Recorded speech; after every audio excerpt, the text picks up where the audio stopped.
maybe you might call it an unfair advantage, but one of the things that I did, uh, because I had pioneered film a lot. All my tests, I did tests myself, and I paid for other tests to be done. I was doing a lot of strength pull tests on rope, and I was having the ropes tested, and I needed my ropes for my different mines and my steam shovels.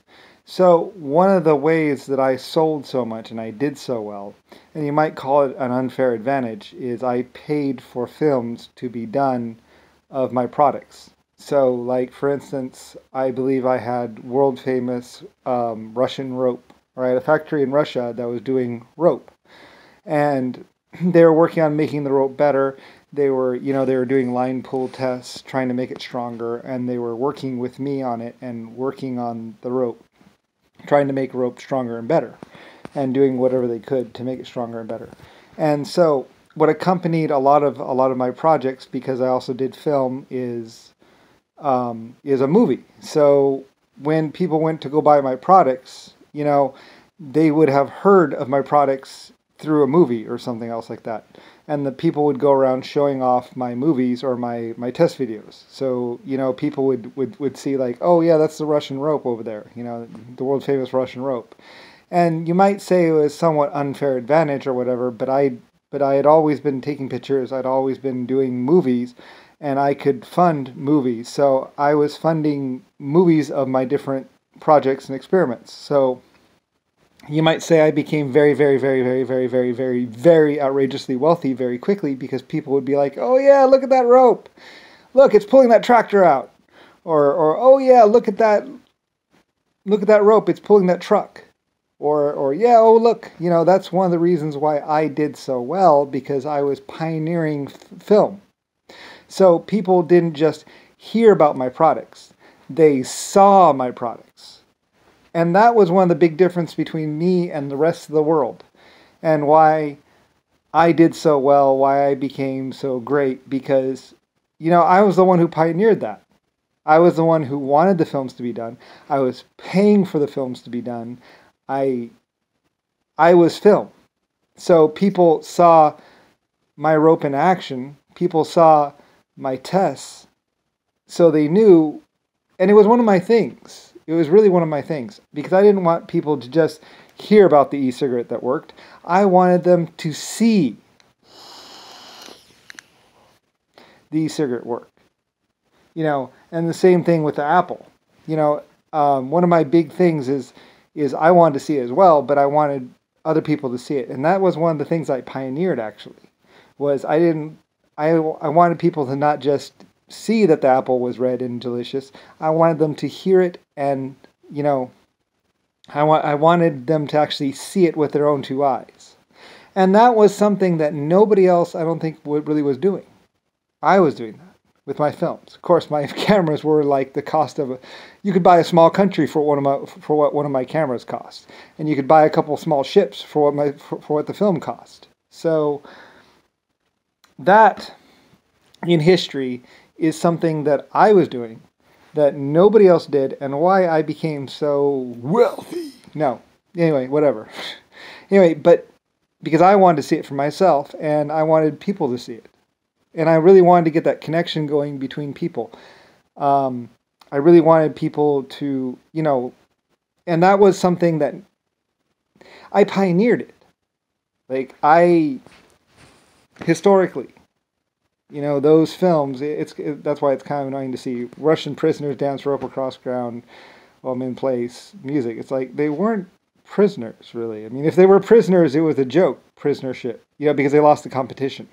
See, they would do competitions, like, like rope pulls, and one of the teams would be the victors, and one of the teams would be the prisoners. And the prisoners had to stay inside the camps while the victors went out and partied, or whatever.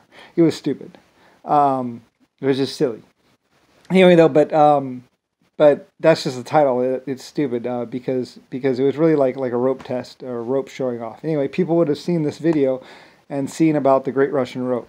And then they would have known what kind of rope. And then their orders would pour in, and ropes would be made like crazy, and they were. Russia did really well. Anywhere my film crews went, those products did really, really well, outrageously well. I pioneered it. So it's kind of annoying because, I was a trendsetter. I was the one who did all this stuff. The seeing, the hearing about it, the seeing about it, watching my rope pull a giant boulder or pull a big rock. I asked for those things. I was like, pull a big rock with it. I want people to see how strong it is. I want people to see it in action, not just hear about it. And that was something that only I was doing. I was the only one who could afford it, but I was also the only one to really, really, really know and understand how valuable that was before anyone else. Everyone else was like, "Oh yeah, that's valuable. Hey, cool. Let's jump on." It's like, I love you, but my spot. Anyway, though, it's kind of annoying to see all this stuff where it's like history in a blender. It's like that was my idea. Anyway, it's just kind of like, how rude, I mean, I was the one who really, I reinvented the whole world practically with my videos, with my products, with my ideas. I showed the world. I didn't just, back in the old days in the 1800s and 1700s, people would just hear about the great whatever. I was the one who showed them the great whatever. So I was the one who showed them beautiful mountains with my airplanes. I was the one who showed them Antarctica with my films and my photographs. I was the one who sponsored that, who saw value in that, who paid for those cameras and those films. Nobody else. Of course, a lot of people didn't even know cameras existed or film existed until I unveiled it. So that's why it's kind of annoying to hear about, Lucifer, this horrible person, or Lucifer, this whatever. It's like, I invented so many things. I had all these ideas, and I actually did them because I was an inventor. And I did more than just invent a plow. Did more than just invent a wing. Like, people could see an airplane fly on film. They could see a photograph of an airplane fly. Those were my ideas. And, yeah, it's rude. It's really rude. Because, I mean, I spent a flippin' fortune to make that possible. I had 150 to 1,000 people working on cameras forever to make them small enough. Like, at first they were wagon size, and then they were the size of a small suitcase, and then finally they were the size of a dresser, and then finally I got them down to the size of a shoebox, which was a big improvement. Woohoo! It wasn't easy. It cost millions, billions of dollars. It represented lifetimes of work to get the film perfected. And then even then I was the one who was saying, I want to go digital. I want to go better. Can we go better? I pioneered the whole thing. And then just to see that's like, have my legacy disrespected.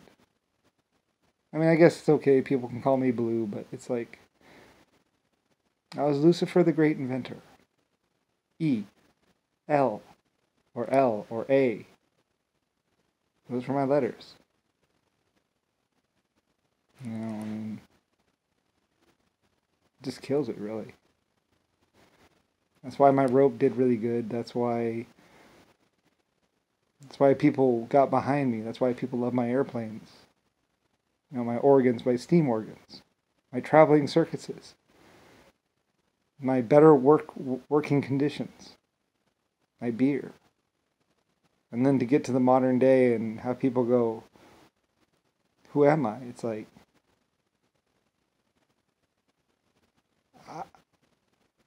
I'm the legend. I mean, it's just so wrong. Anyway. And it's disrespectful. It really is to the ancestors, to your forefathers, the great people that came before you, who struggled through the cold, who almost starved to death. I'm not talking to the Indians. They get it. They know. Chinese, they know. But at least the group around me, it's like, I'm this person. I always was. And people treat me like a commoner. It's like, really? I was the guy who paid for bleach. I was the guy who sponsored Michelangelo. I was the guy who had Tesla working on things. I don't know about Tesla, but yeah. I was the guy who had Lincoln dressing up in suits and showing off how nice of suits. I paid him. He worked for me. I mean, Carnegie, he worked for me. Like, so many great people worked for me, and then just to have someone come in and try and do this like fake thing, it's just like, it's downright disrespectful.